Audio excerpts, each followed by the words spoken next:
السلام عليكم ورحمة الله وبركاته. ازيكم يا حبايبي؟ عاملين ايه؟ يا رب تكونوا بخير. طبعا كلكم ستات شاطرة وتعرفوا تعملوا العجة او الشكشوكة والبتنجان المحمر، بس انا بعملهم بطريقة حلوة اوي، طريقة مختلفة شوية. والحياة بتحب التغيير، فغيري وشوفوا الطريقة وجربوها مرة وبإذن الله هتعجب الجميع. يلا نسمي الله ونصلي على سيدنا محمد عليه الصلاة والسلام. ونعمل الأول كده الخلطة بتاعت البتنجان. اول حاجه كده شويه شبت كده، تقطعيهم في شفشق الخلاط. لو مفيش شبت وفي بقدونس او كزبره، حطي برضو بدل الشبت المتوفر عندك يعني اي خضار، بس الشبت بيدي البتنجان طعم حلو شويه. وبعد كده نزلت براس توم صغيره، انا هعمل كيلو بتنجان، طبعا بتعملي الكميه اللي انت عايزاها. براس توم صغيره كده بقشرها، وقرنين شطه او ثلاثه لو بتحبي الحاجه سبايسي شويه تكتري شطه طبعا. وليمونتين برضو بقشرهم، بس بتحوشي البذر بس الاول علشان ما يمررش منك. والكيلو بتنجان بياخد معاكي معلقتين ملح. طبعا بيبقى كده مظبوط، لا عادب قوي مش معلقتين كمان، ده معلقه ونص. معلقتين شاي صغيرين، لكن لو معلقه اكل يبقى معلقه ونص. بعد كده شويه خل وشويه ميه، وتضربوا كله في الخلاط بقى لما تنعموهم خالص، وتحطوهم بقى في بوله. والبتنجان بقى كميه البتنجان اللي عندك هتقطعيها بقى، عايزه تقشريها قشريها، عايزه تسيبها بقشرها شي يرجع لكم برضو. بس يعني انا عملت بين البنين، يعني انا عن نفسي بعمله على طول بتنجان المحمر بقشر، ما بقشرش بس غير البتنجان بتاعي المسقعه. بس انا يعني حبيت بس اخليه شكله حلو كده وابن ناس، بس مش اكتر من كده.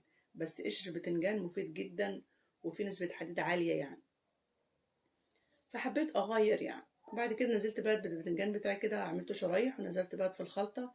هتسيبيه على الأقل خالص لا يقل عن نص ساعة، يعني لو ساعة يفضل، يعني عشان كل ما تسيبيه في المية دي بيشرب طعم التوابل اللي انت حطاها، والشطة والثوم والشبت وكده، بيبقى طعمه حلو قوي يا جماعة والله. وكمان الخلطة دي بتخليش البتنجان معاكي يشرب زيت خالص. ولو كسلت حتى انك تجيب الشبشة وتعملي الخلطة ديت، لازم قبل ما تحمري البتنجان بصفة عامة تنقعيه في شوية مية وملح وشوية خل، عشان الخل بيساعد البتنجان ان هو يبقى مقمر معاكي مقرمش كده. والملح بيطرد المية اللي في البتنجان، ما يقومش يشرب زيت معاكي. بس الخلطة ديت بجد يا جماعة والله بتغير طعم البتنجان نهائي، يعني بتخلي طعمه حلو قوي. سيبته بقى تشرب التتبيلة كده، ونعمل مع بعض العجة أو الشكشوكة. بصراحة الأكلة دي في الصيف ممتازة، خفيفة كده، والصيف أصلا بصفة عامة بيحب الأكل الخفيف الحرش. فدي أكلة حرشة كده، والمصريين كلهم بيحبوها، وخصوصا إن البيض لما تعمليه بالطريقة ديت ما بتحسيش بطعم الزفار، لأن طبعا انتوا كلكم عارفين إن البيض في الصيف بيبقى زفر شوية، مش زي بيض الشتاء طبعا. جبت طبعا كده حاجتين كده جنبي، وبيضة بيضة كده بكسرها، لأن البيض ساعات بيخدعنا لما نحط كله على بعضه ويطلع واحدة مش مظبوطة زي دي كده يا جماعة، شايفينها مش مظبوطة خالص يعني. رميتها طبعا في الباسكت وعملت غيرها على طول. أنا بعمل يعني ما أكون هعمل غدا كده شكشوكة زي ديت بعمل 10 بيضات، لو عندي متوفر عندي بيض بعمل 10 بيضات. عملت كده فقشت ال10 بيضات كده واطمنت ان هم مظبوطين. وبعد كده بقت ايه، هنزل بالفلفل بتاعي اللي انا مقطعاه فلفل الوان بقى، يعني اخضر احمر اي فلفل عندك، ما عندكش غير اخضر بس يكفي برضه. بعد ما تدي البصله تشويحه صغيره كده، بتنزلي بالفلفل اللي انت مقطعاه، برضه كنت مقطعه قرنين شطه برضه حراقين جامد لان احنا بنحب الاكل حراق. لما اديت لهم تشويحه مع البصل كده، بعد كده كنت مقطعه طماطمتين كبار خالص، نزلت عليهم بقى بعد ما البصل والفلفل اتشوحوا مع بعض، نزلت بقى بالايه بالطماطم.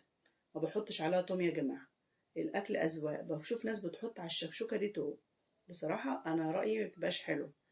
بيقولوا لولا اختلاف الاذواق لبارت السلع. طبعا نزلت بقى كده بعد الدنيا ما اتبلت مع بعضها، وحطيت التوابل بتاعتها. التوابل الأساسية بتاعت الشكشوكة اللي هو المثلث اللي ماشي معانا في كل الأكلات، اللي هي الكزبرة الناشفة والفلفل الأسمر والكمون، بتحط من كل حاجة معلقة لو أنت عاملة كمية كبيرة زي كده. وبعد كده بتقلبهم في بعض وتغطي عليهم وتسيبهم على نار هادية لمدة 5 دقايق. لما تلاقيها نشفت بترجعي تضيفي لها نص كوباية شوربة. الشوربة بتاعتي كانت حمرا عشان كانت عندي في الفريزر، فطلعتها حطيتها في الحلة بتاعت الكاتشب، عشان كده لونها ايه أحمر. ولازم تضيفي الشوربة وهي مغلية، ما ينفعش تضيفيها وهي باردة. طب لو ما عندكيش شوربة هتحطوا مكعب مرقة دجاج. وعلى قد ما تقدروا يا جماعة اعملوا كاتشب وصلصة الأيام دي، لأن الطماطم بتبدأ ترفع تاني. بدأت تنشف معايا خالص اهي، بقوم طافية عليها خالص بقى. وقبل ما تحمري البتنجان يفضل انك تعملي شوية شطة كده في الزيت الأول، عشان بيخلي طعم البتنجان معاكي حلو. أو فلفل أخضر، المهم ابدأي الأول بالفلفل أو الشطة قبل ما تحطي البتنجان. طبعا مش هحمر البتنجان كده وخلاص، أنا لسه هعمله كمان في تتبيلة تانية، بس أنا حمرت طاسة كده وحمر الطاسة التانية بالتتبيلة التانية، لأن أنا عندي ابني يعني أحمد بيحب البتنجان من غير التتبيله التانية. التتبيله التانية بتخلي البتنجان مقرمش معاك.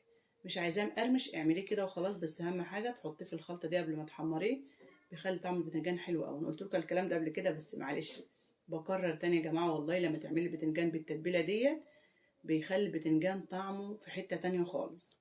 والحياه بتحب التغيير، غيروا ما تعملوش البتنجان كده وخلاص تحطوه في الزيت وخلاص.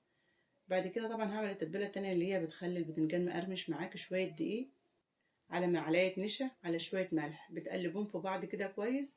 وبعد كده بتاخدي قطعه البتنجان من التتبيله اللي انت حطاها فيها وتحطها في الجنب ده والجنب ده كده زي ما انتم شايفين، وترجعاها تاني في التتبيله. بترجعها في التتبيله تاني ليه؟ لان لو حطيتي البتنجان مره واحده كده في الزيت الدقيق هيطلع من على البتنجان. فرجعاها تاني في الميه بتنيم الدقيق على البتنجانه، وبتخلي برضو الطبقه الخارجيه طعمها حلو. وبعد كده بقى لازم تطلعي على ورق مناديل اكل، اي حاجه، المهم اي حاجه بتشرب الزيت عشان يبقى البتنجان خفيف على معدتكم، وكمان بيبقى مقرمش، لان كل الزيت لما انطرد من البتنجان بيبقى يديكي طعم قرمشه كده وطعمه حلو قوي. طبعا الخلطه دي يا جماعه مبرمهاش، انا برجع تاني احطها في كيس واحطها في الفريزر، ولما عاوز اطلعها بطلعها واعمل بيها. يعني بتبقى سهله، يعني ما تبقاش مكسله انك تقول هجيب توم وهضرب في الخلاط.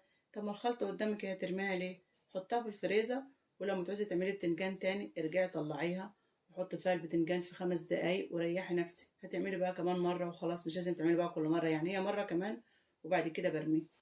ممكن لو واحده موظفه تعمل بقى 3 4 مرات يعني، بس انا بعمل بقى مره كمان وبعد كده ايه خلاص بتخلص منها واعمل غيرها. وكده خلصت يا حبايبي، بالصحه والعافيه على قلوبكم. لو الفيديو عجبكم متنسوش تحطوا لي اللايك، والناس الجديده اللي اول مره تنورنا وتشرفنا في القناه اتمنى القناه تعجبكم وتشتركوا فيها وتفعلوا الجرس على الكل. ويا رب اكون بقدم لكم حاجه تعجبكم. الف شكر سمع الفيديو للاخر، مع السلامه يا حبايبي.